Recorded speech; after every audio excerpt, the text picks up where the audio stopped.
Hey guys, how's it going? Marcelo here, back for another top 5 video today. Let's jump right into it.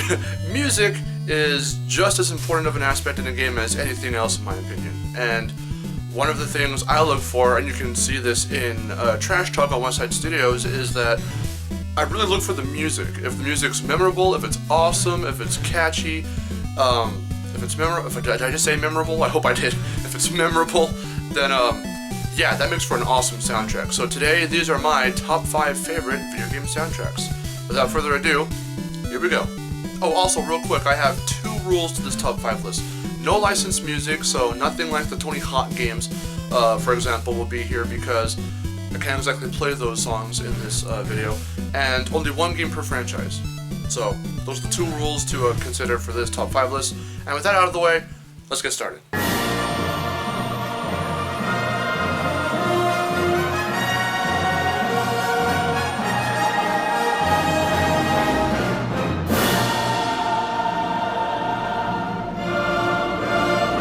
Number 5. Alright, at number 5 we have the Splatoon soundtrack. So, I'm pretty sure I mentioned this in the Trash Talk extra I did with Wes on Westside Studios, but I really like the varied feel that this soundtrack has. It's got many different genres, yeah, you can say genres. There's alternative rock, there's screamo of all things, there's hip-hop, there's a little bit of reggae in the little lobby waiting room while you're waiting for people to join you online. That's a reggae tune, and it sounds really cool. Really techno-y music, not so much as dubstep, but like the kind of, how would you describe that? It's techno music, I don't know. It's really nice sounding. That all of these tracks flow together really well, and nothing really feels out of place in this game in terms of the music. There's also like a kind of Anamanaguchi sounding, like 8-bit techno rock mesh kind of a genre, I guess. I don't know what you would call that. Anamanaguchi, I guess. But those pieces of music were put in the big August update that happened for Splatoon. So there weren't any tracks really like that. I don't think, and off the top of my head, I can't really remember if there were tracks like that prior to the update. But once the update came, the reason why those tracks were put in is because like there was a new fictional band, I think that was like an up-and-coming band within the universe of Splatoon that makes that kind of music. So it sounds really good though. I really do like it. I also like the fact that they have fictional bands and groups and singers, you know, pop singers like Kelly Marie that make this music. So, hi. Killed everyone. So that's number 5. Splatoon has awesome music. It is also an awesome. Shit. Number 4. At number 4 we have Super Mario Galaxy soundtrack. You yourselves can also include Mario Galaxy 2 soundtrack in here for how similar it sounds. Right now, just to keep it as a the one per franchise kind of dealio, I'm doing just Mario Galaxy. That's what makes my number 4. Because there are a lot more memorable tracks in Galaxy 1 than in Galaxy 2, in my opinion. I don't know how you can get an opinion wrong. I might be wrong on that opinion if I have to, if I go back and listen to Galaxy 2 soundtrack.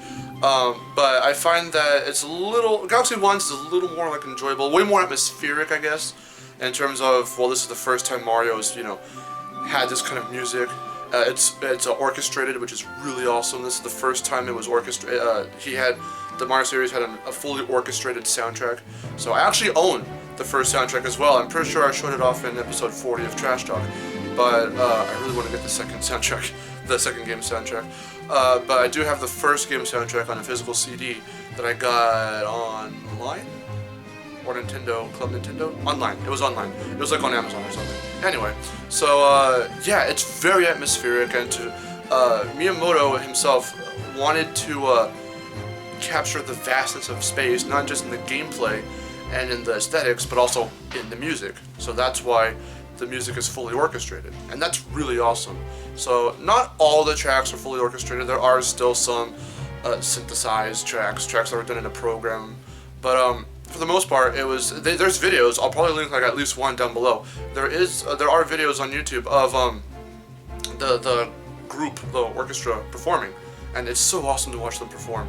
I'm pretty sure they have done some live shows as well for certain specific events, so that's all. I would love to see that if they were to still do that now, so I'm not sure if they do or not.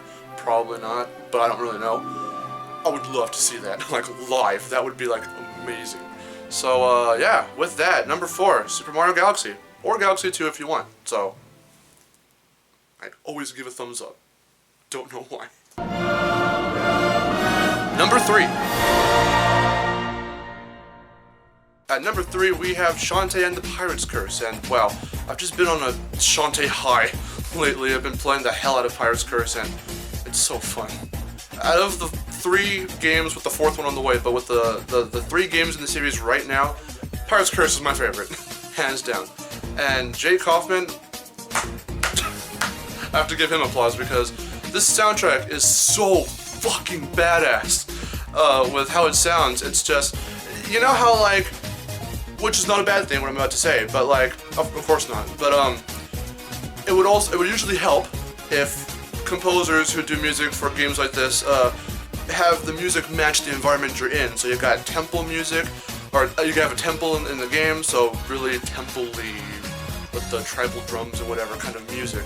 You have a fire level, have something in regards to fire, however you would do that, I don't know. Ice level, have, you know, the sleigh bells and all that, very Christmas kind of themed. No, Jake Kaufman did for Shantae and the Pirate's Curse, those kinds of environments, he just has this sound that is really like techno-y, really upbeat, always fucking the beats, the rhythms and all that on these songs are just so catchy. And I have to commemorate him for that because it really sounds like his own. Like, it doesn't just sound like, okay, so we're gonna do jungle for the jungle levels, ice for the ice levels, you know, temple-y music for the temple levels. No, like, they all have this kind of sound. It's hard to describe, but it sounds amazing. And I'm glad that he's coming back for the 4th game, Half Genie Hero.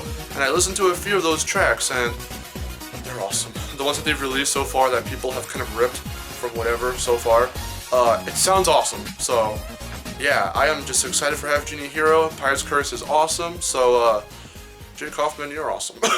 So that's why Pirate's Curse is at number 3. Number 2.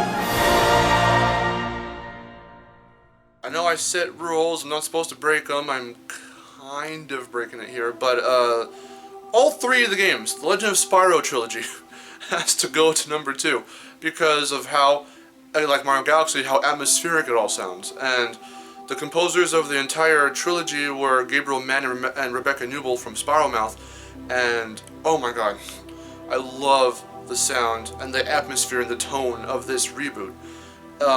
Whereas the older Spyro games, especially the Insomniac games, felt really upbeat, very cartoony, and very like you're happy to be in that world. In this world, some of those elements still they stay, but there's more of like a Lord of the Rings kind of, you know, feel to it with the lower, the darker colors, and like some parts of it are bright and really hopeful with the soundtrack and all that, and others are just dark and like you're in danger, you have to get out of this situation, or watch out, enemies are going to come and attack you, and it just all, it's hard hitting, and it just feels so epic with choirs, like an abundance of choirs everywhere in these tracks. It's funny I say Lord of the Rings feeling because Elijah Wood is Spyro's voice in this reboot, so it's amazing. It's a really, really awesome feel for Spyro that some people still, some hardcore Spyro fans that aren't as open-minded don't really think that feel fits Spyro. But I, for one, who am way more optimistic, do think that this fits Spyro and it fits it good. So with this music, one of my favorite tracks is probably Dante's Freezer from New Beginning, and it's not much happens like within the music and how it sounds, but there's tension. It's very clear there's tension in that level. It's a snow level, so you would think, okay, maybe you'll hear some slight sleigh bells, you know, something to make it sound more icy, snowy, Christmassy or something. Nope, not in this game. It's very like hard hitting, and it's very just like eerie. It sounds so good. I don't want to drag this on for too long. Number 2 has to go to the entire Legend of Spyro trilogy. It's that awesome.